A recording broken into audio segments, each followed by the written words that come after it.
In a remote part of Scandinavia, deep in the woods, police found a young boy. He was discovered wandering around in an area known for its thick trees and eerie silence. It was as if the boy had just stepped out of a horror movie. He didn't have any identification or wallet on him. He wasn't injured, but when they looked closer, they saw that he was dirty, barefoot, and malnourished. The director was hesitant, but she knew it was the right thing to do. She agreed to watch over him, even though she had no idea what to expect. She named him Elias, after the note they found with him. And despite his silence, the workers noticed that Elias wasn't like the other kids. He was well-behaved, polite, and quiet. They rushed to the source of the sound and found Elias standing next to a broken van. They searched everywhere for Elias, but he was nowhere to be found. They checked every room thoroughly, but everything appeared to be in order. However, as the days passed, strange things began to happen. Doors opened and closed by themselves, pictures fell off the walls and shattered, and the staff started finding strange symbols drawn on the floor and furniture. When he leaned closer, he realized that Elias was breathing heavily and his body was shaking slightly. He spoke quickly and in a language they didn't understand. But then something incredible happened. One of the staff members realized that Elias was speaking backwards, and when they played the recording back in reverse, they heard a clear and familiar voice saying, "They won't let me leave. They won't let me go. Please help me. Please save me." He looked up and saw that the basement was no longer pitch black. They had no idea who they were, but it was clear that whoever they were, they wanted Elias to stay at the orphanage. Where was Elias? And who was the mysterious shadowy figure following him? They couldn't shake off the feeling that something terrible had happened to him. It was tall and thin, with long, sharp claws and glowing red eyes. The creature suddenly stopped and turned towards the sound of the voice. With a deafening roar, it charged towards the door, breaking through the walls as if they were made of paper. The staff screamed in terror as the creature lunged towards them. The staff were shocked when they discovered he was gone. They searched everywhere for him, but there was no sign. The walls were torn apart, the beds were destroyed, and the remaining staff members were traumatized and covered in blood. The surviving staff members described the creature to the police, but no one believed them. The secret society had been searching for someone special to help them access a higher level of consciousness, and they believed Elias was the chosen one. The secret society was powerful and influential, and they would stop at nothing to keep their experiments and their existence a secret. They thought the staff were making it up, probably because of the stress and trauma they had experienced. The secret society would stop at nothing to find him and bring him back to their facility. They wanted to use him for their own nefarious purposes, and they would kill anyone who stood in their way. In fact, it's just the beginning. After the attack, Elias goes on the run. He has no idea who's after him or why, but he knows he has to stay hidden. Suddenly, the creature turned back and fixed its glowing eyes on the staff. But Elias isn't going to let them. He's going to fight back. It's a clash between good and evil, between light and darkness, between those who want to use Elias for their own selfish purposes and those who want to protect him.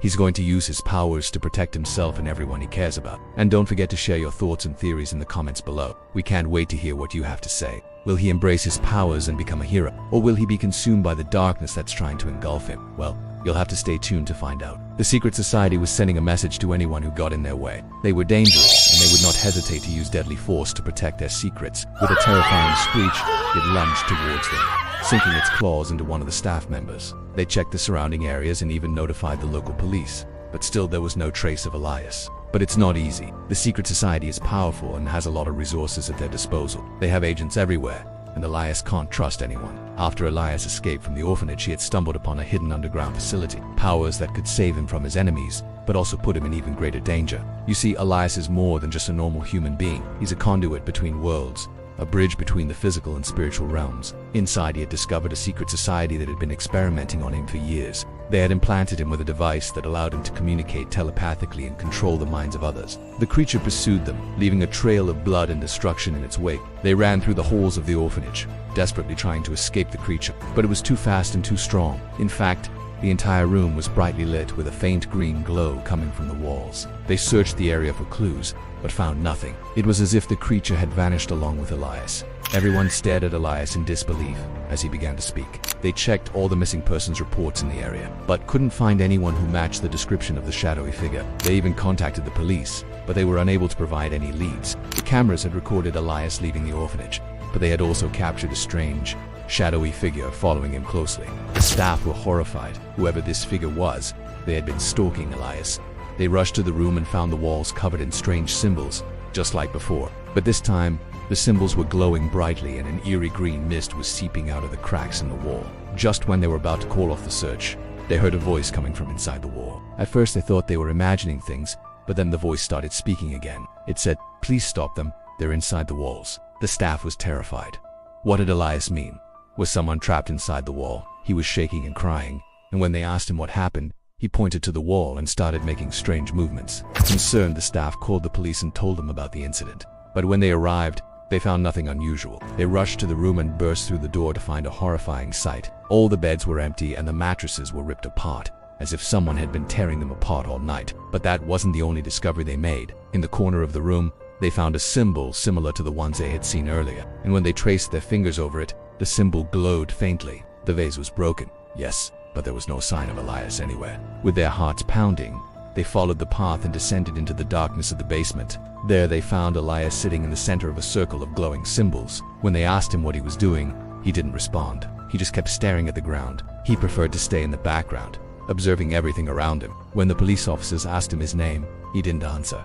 He just kept staring at them blankly. He responded with gestures and facial expressions, but he never initiated any conversations. They went down to check and saw Elias standing next to a loose pipe. He was humming a tune, and when they asked him about it, he pointed to the pipe and then to himself. It was then that the staff realized that Elias wasn't just quiet. He couldn't speak. They decided to consult a doctor who confirmed that Elias had a rare condition that affected his vocal cords. It made it impossible for him to make any sounds. The other children were curious about him, but also a bit scared. He was able to solve complex puzzles and remember things better than anyone else. Despite his condition, the staff at the orphanage loved Elias.